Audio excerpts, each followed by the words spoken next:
Students, welcome to biology class. आज हम discuss करेंगे ड्यूटेरोमाइसिटीज।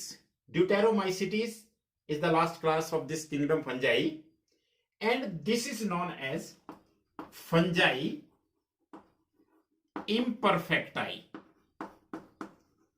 क्या मतलब हुआ फंजाई इम्परफेक्टाई का? और it is also known as imperfect fungi. मैं आपको इसका एक और नाम बताता हूं, और इसको ये भी कहा जाता है सेकंड फंजाई भी कहा जाता है। Deuteromycetes means fungi imperfecti. अब सबसे पहले क्वेश्चन ये अराइज होता है कि ये फंजाई इम्परफेक्टाई या इम्परफेक्ट फंगस इसे क्यों कहा जाता है। इसका एक कारण है कि इसके लाइफ साइकिल में asexual and vegetative phases are observed। केवल कौन से फेज ऑब्जर्व किए जाते हैं? वेजिटेटिव और एसेक्सुअल। मतलब क्या है कि अगर हम फंजाई को देखें और ये माना जाता है कि जो एसेक्सुअल और वेजिटेटिव फेज की जो फंजाई होती है उनको इकट्ठा करके किस में रख दिया गया है? ड्यूटेरोमाइसिटीज में। मतलब क्या हुआ कि no sexual phase has been observed in case of deuteromycetes।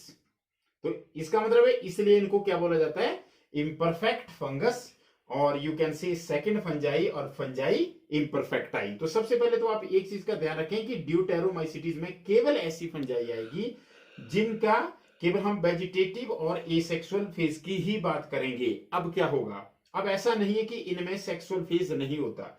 जैसे ही इनमें सेक्सुअल फेज ऑब्जर्व किया जाता है, इनको रिक्लासिफाई किया जाता है, और या तो इनको ऐड कर दिया जाता है एस्कोमाइसिटीज में, या इनको ऐड कर दिया जाता है बेसिडियोमाइसिटीज में। मतलब क्या है? जैसे अगर हम बात करते हैं कि अगर हम ऐसे डेली लाइफ की बात करें, तो जैसे हम बोलते हैं कि ये बच्चा है, ये एडल्ट है, ये बुजुर्ग है, तो हम किस बेस पे बोलते हैं? उसकी एज के बेसिस पे। जब वो एक लिमिट को क्रॉस कर देता है तो दूसरे पर। यहां पे ऐसा नहीं होता। यहां पे उनको हम रिक्लासिफाई कब करेंगे? जब उनकी लाइफ साइकिल में कौन सा फेज आएगा, that is sexual phase observe किया जाएगा। जैसे ही सेक्सुअल फेज ऑब्जर्व किया जाएगा तो उसको क्या कर दिया जाएगा? उसको फिर क्लासिफाई करके देखा जाएगा कि उसके कैरेक्टर एस्कोमाइसिटी से मिलते हैं तो एस्कोमाइसिटी में डाल देंगे, और अगर बेसिडियोमाइसिटी से मिलते हैं तो बेसिडियोमाइसिटीज में डाल देंगे। एक और इंपॉर्टेंट चीज है कि यहां पर हम जो सेक्सुअल फेज होता है उसका कोई पर्टिकुलर टाइम नहीं होता, कोई पर्टिकुलर स्पैन नहीं होता, कोई पर्टिकुलर स्टेज नहीं होती, इसलिए इसको फंजाई इम्परफेक्टाई कहते हैं। अब इसके अलावा अगर हम इसकी माइसिलियम की बात करें तो इसकी माइसिलियम इस तरह से होगी। तो अब आप बता सकते हैं कि अगर इस तरह से हम माइसिलियम बना रहे हैं तो इसका क्या मतलब हुआ?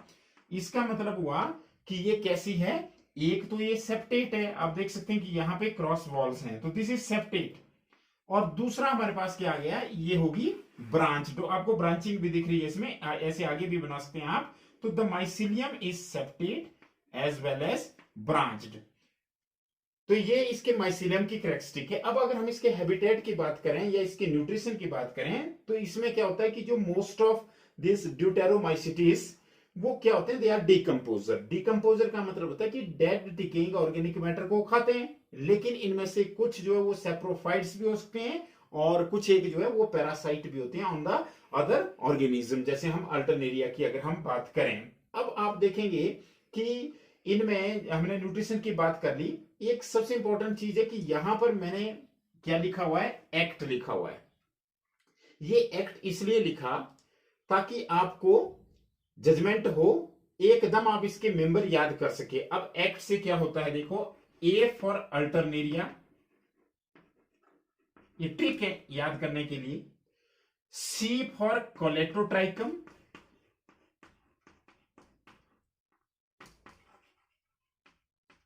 And this T for trichoderma.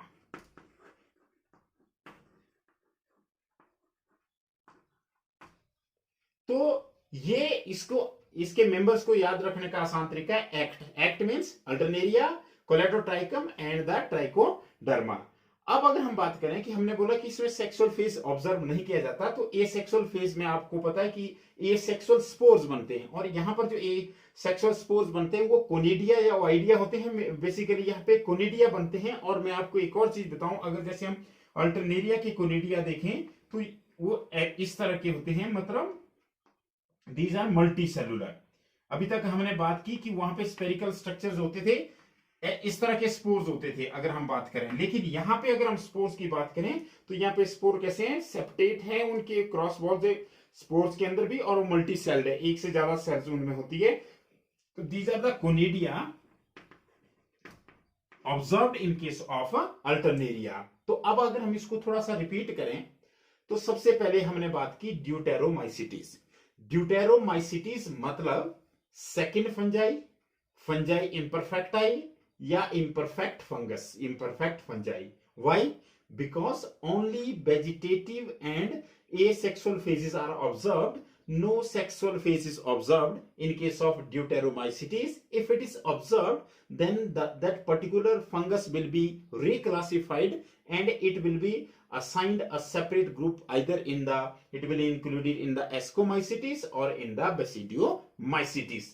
And you know that these may be saprophytic, you can say parasitic, and most of them they are decomposers, and as a result they play important role in nutrient recycling. तो जो पोषक पदार्थ होते हैं उनके पुनर्चक्रण में बहुत इंपॉर्टेंट रोल होता है मेंबर्स ऑफ ड्यूटेरोमाइसिटीज का। On the other hand it's you can say hyphae और mycelium is septate as well as branched. और अगर इसके मेंबर्स को याद रखने का तरीका है तो एक्ट मैंने आपको बताया, act means Alternaria, Colletotrichum and trichoderma. तो ये तीन मेंबर्स इसके अंदर आएंगे जो एनसीईआरटी में दिए गए। हालांकि ऐसा नहीं कि इसके अलावा भी और होते हैं, लेकिन आपको बार बार एक चीज कहा जाए कि आप एनसीईआरटी पे ज्यादा ध्यान दें और एनसीईआरटी की बुक को ही एक रेफरेंस मान करके चलें। तो आज हमने किंगडम फंजाई को पूरी तरह से कंप्लीट कर लिया। मैं एक बार थोड़ा सा इसका रिवीजन करना चाहूंगा। किंगडम फंजाई में हमने बात की फाइकोमाइसिटीज की, उसके बाद हमने बात की एस्कोमाइसिटीज की, फिर हमने बात की बेसिडियोमाइसिटीज की, और लास्टली ड्यूटेरोमाइसिटीज की। तो हमने एक चीज ऑब्जर्व की कि जो फंगस होती है उसके स्टेज, जो सेक्सुअल फेज होता है उसमें 3 स्टेप जरूर होते हैं, प्लाज्मोगेमी, कैरियोगेमी एंड ooगेमी। यहां पर भी ऑब्जर्व किए जाएंगे, पर वो किसी पर्टिकुलर फेज में, पर्टिकुलर टाइम में नहीं होते। और अगर वो ऑब्जर्व किए जाए एक रूटीन के हिसाब से तो उसको क्लासिफाई करके, रिक्लासिफाई करके उसको किसी दूसरी क्लास में डाल दिया जाएगा। तो this is, that's why this is called as fungi imperfecti, or you can say deuteromycetes, and the examples are alternaria, coledotrichum and trichoderma। तो अब हम जो नेक्स्ट वीडियो में, एक तो हम इसकी समरी करेंगे कि हमने किंगडम फंजाई में जो डिफरेंट क्लासेस की उनके बीच में क्लियर कट क्या क्या डिफरेंसेस थे, उनके कैरेक्टरिस्टिक को एक बार दोबारा से हम उसमें रिपीट करेंगे और एक टेबल की फॉर्म में उनको स्टडी करेंगे। और उसके बाद हम किंगडम प्लांटी और किंगडम एनिमिलिया की बात करेंगे। Thank you very much.